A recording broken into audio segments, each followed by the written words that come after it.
welcome to another week of the Huddle. This week we're out at Henley High School. And this week we're joined by a special guest, as always, head coach Alex Stork. Coach, thanks for joining us. How you feeling? Feeling good. Thank you for coming down here. Yeah, of course. I do want to point out his sweatshirt first. It does say Born to Swarm, which we love. We love that. We love to say that. Can you tell us where it comes from, where it originates from? Yeah, so each year we task our seniors with coming up with a motto for the season, and this year they chose Born to Swarm as a group.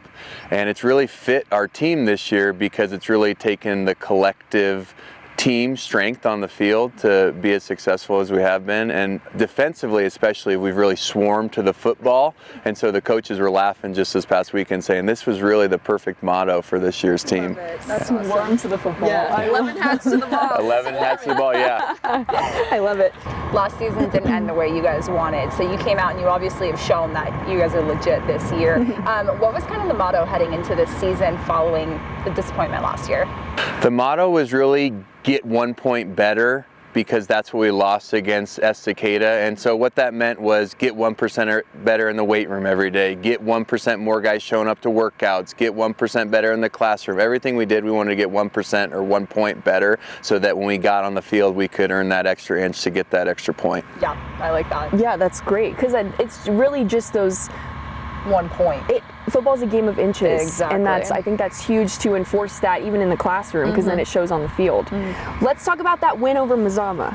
That's a huge win for your team, and a win that I think has been a long time coming. What was the emotion for you coaching your team to a win?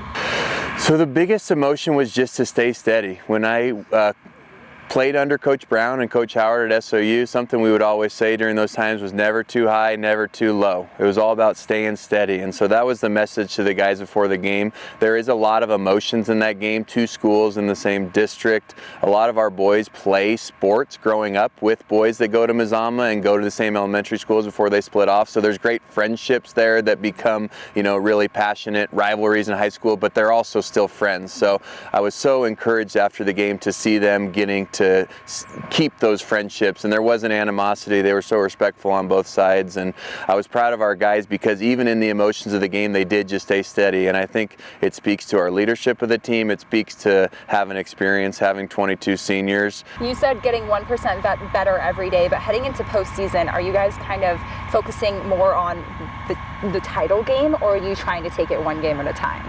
It's hard to not look towards that. I think everybody wants to look towards that, but if you don't take care of business, you don't get there. And I think our guys really got to experience that last year in that quarterfinal game against Estacada. We were looking towards that, but we also had Estacada right in front of us. We've never done it from the front runner position, so I can't really speak to that. We've always kind of had more of a chip on our shoulder.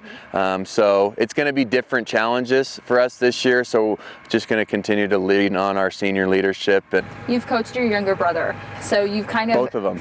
Both of them? Yeah, 2 younger brothers actually, yeah. So you've had to learn how to be a brother, but then also be a coach on the field. Yeah. How do you think those learning through those dynamics has helped you develop as a coach? That's why I wanted to get into high school coaching, was to get to work with them, and I had missed a lot of their growing up years being in college, and I just wanted to be around them, and that experience was so fulfilling for me when I played at KU, and our coaches and the brotherhood we had there. I wanted to be a part of that with my brothers and build that for our team here, and let my brothers be a part of that. And then so many of these boys I feel like have become my brothers through the years, and been able to be a positive role model for them and learn so much from them as well. That's something that I ask coaches a lot, is how are these guys like your family? And a lot of the coaches will say that they're like my sons, and it's cool that you say they're like your brothers, because a brother relationship compared to a father and son is different. So is that cool for you to have like this whole group of brothers, let alone coaching your younger brothers? But how is that for you? It's a great privilege and an honor, but it's a big responsibility, and it's something that, it takes a lot of prayer, it takes a lot of reflection, it takes a lot of wisdom from other people who've done it before, just to make sure that we're doing the right things, that we're saying the right things, that we're heading in the right direction. And so I have to lean on the kids, I have to lean on our coaches to truly be the brotherhood that we talk about. And something that we did that was really cool this year is we've always done a player and coach contract that we signed together, just with expectations in the community, in the classroom.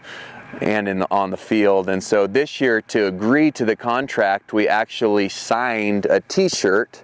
Everybody signed the back of a t-shirt saying that we had each other's back. And so it was one of our coaches, Coach Eddie, our freshman coach, came up with this concept. And so to sign the t-shirt is to agree to the contract. And so it was saying that we got each other's back. And so every game day, all of us wear this t-shirt underneath our pads, or I just wear it. Honestly, you'll see me in a white shirt and everybody's like, that's the most dressed down coach in all, all the country. Something. Right, but it means something, and it means so much to us that we have each other's back, and we talk about that all the time. Let's talk about your time at SOU. You were part of a team that won the NAIA National Championship. Let's kind of walk through why SOU and the success that you had there. Just so thankful. I feel like so much of the lessons and wisdom that I learned from my time at SOU are really what have shaped the majority of how we run the program here at Henley. Can we get your best, like, Born to Swarm, Go Hornets, and then Anything. Go Raiders as well? Henley football, Born to Swarm, Go Hornets, and Go Raiders. Coach Stork, thank you so much for joining us for another week of the Huddle. And thank you for watching. We'll see you next week.